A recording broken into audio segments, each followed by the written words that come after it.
Hi everybody, Giselle Grenier here from artplace.ca. In today's video, we're going to do some rock and roll painting. We're going to paint a rock, and I want to go down onto the table. And just to show you that this is where I keep all the rocks that I have. I've already prepped a bunch with gesso, and this is from the escarpment. So when I'm... Holy crap, that was heavy.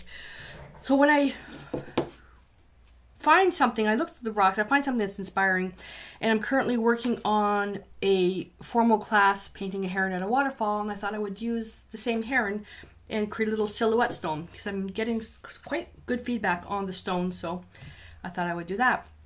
So quickly go over the supplies. Using Deco Art Americana premium acrylic paints, phthalo blue, ultramarine blue, quinacridone violet, burnt sienna, titanium white. I have some white gesso which I already prepped the stone with, just a little flat brush, and I just painted both sides and let it dry. The prepping of the stones, do them all at once so you don't waste time. Okay, and I have it on my palette here as well. And the varnishing I'm going to talk about at the end because there's two different ways that you can varnish, and that's what this big brush is for. So I'm going to put that aside. So all we're going to do is paint an evening scene on this using some of the blues, and I'm going to take some phthalo blue and a little bit of white and come up with a color that you like. So I've got a light blue here, and that's pretty good. And I'm going to add a little bit of phthalo blue over on the one side, and then a little bit more ultramarine blue here, and then a little bit more phthalo blue here, and we get a nice little value change. So phthalo blue is blue that's a little bit more on the green side. Alright, so pick up the dark, and I'm just going to paint that. And this will take a couple of layers because you can't really paint that side and it's going to get wet. Your hands are going to get all dirty, and we all know what happens when I use phthalo blue, right? And I'm not wearing my painting apron, so I have to be careful. And you can use a heat gun on this. You just have to be very, very careful that you don't overheat the stone, because it won't damage the stone, but your paint will bubble.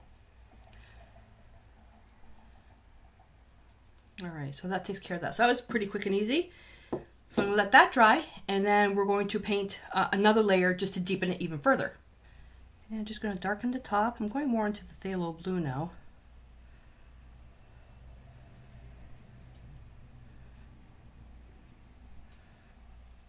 And right now I'm not going to worry about the back, because the back I can paint separately.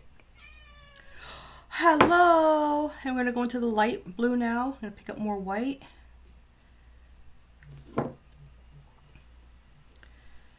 And use horizontal strokes. Don't need to worry about this part because we're going to paint that black. So I'm going to let this dry now, just to quickly show you with the heat gun. Keep it about a foot away, and just because you want to use air, not heat, to dry this. It's better just to be cautious, and even with the heat gun, take precaution, move the heat gun away from the stone, because you don't want the paint to bubble, because the rock will heat up super fast. It's not like painting on canvas. Okay, so once that's done, we're going to come back and we're going to paint our silhouette. I'm just going to take my photograph, and I already know that I'm going to be painting some rocks here. So you have to paint this really small, and you don't have to be perfect when doing this, as long as you have the indication that it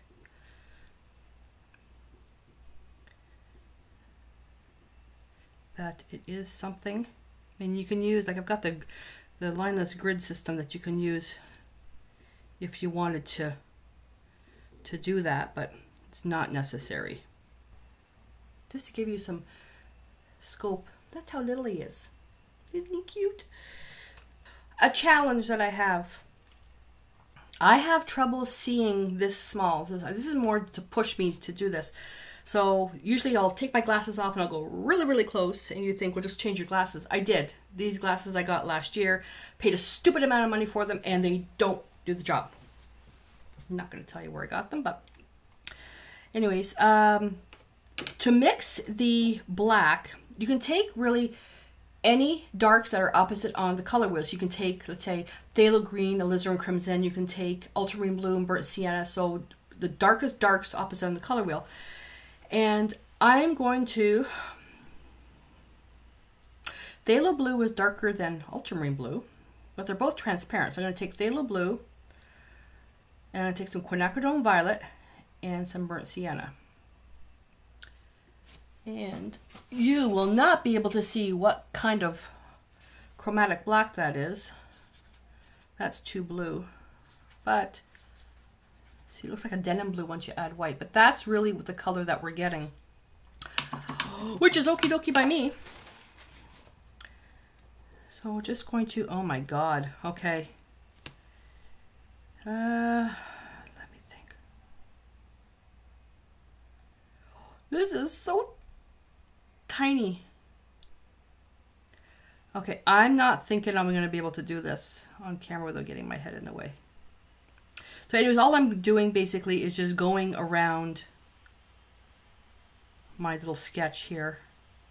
Oh, and the photograph I got from Pixabay. Fantastic website if you're looking for reference material for your artwork, because you don't need permission. They're free. It's free. And I like for the class that I'm teaching, the Heron at the Waterfall, I took my own photographs for that, except for the Heron. So I'm going to use this brush, and I'm going to use a little brush just to fill in the balance, but I'm going to have to take my glasses off and get my head right in the way, so I will do that off camera because you guys won't be able to see what I'm doing. So I'm just making up a bit more of this chromatic black. You can use black like out of the tube, like a carbon black. You can use black gesso if you want.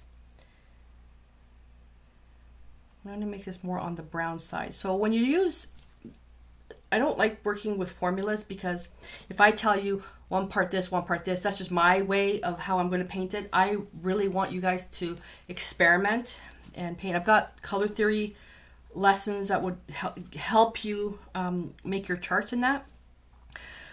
Typically, if you use more burnt sienna over the blue, it's going to look more like a burnt umber. If you use more blue than brown, it's going to look more like a Payne's gray, and that works for ultramarine blue and burnt sienna.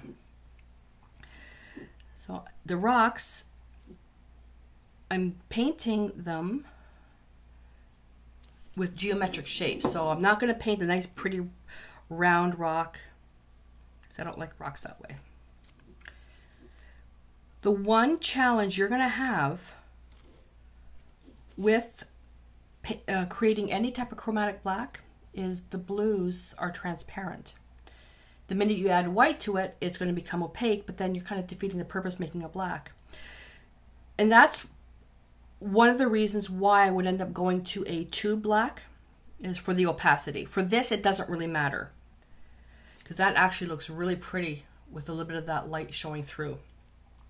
So it's time to varnish now, and I want to talk to you about two different ways that you can do it. If your stone is going to be used outside, then I would suggest using an outdoor varnish, and for this one I'm going to use Americana Duraclear Ultra Matte. It's a polyurethane varnish, great for outdoors. I'm going to put on probably about 5 thin even coats, not in the video, but 5 thin even coats to make sure it's completely sealed.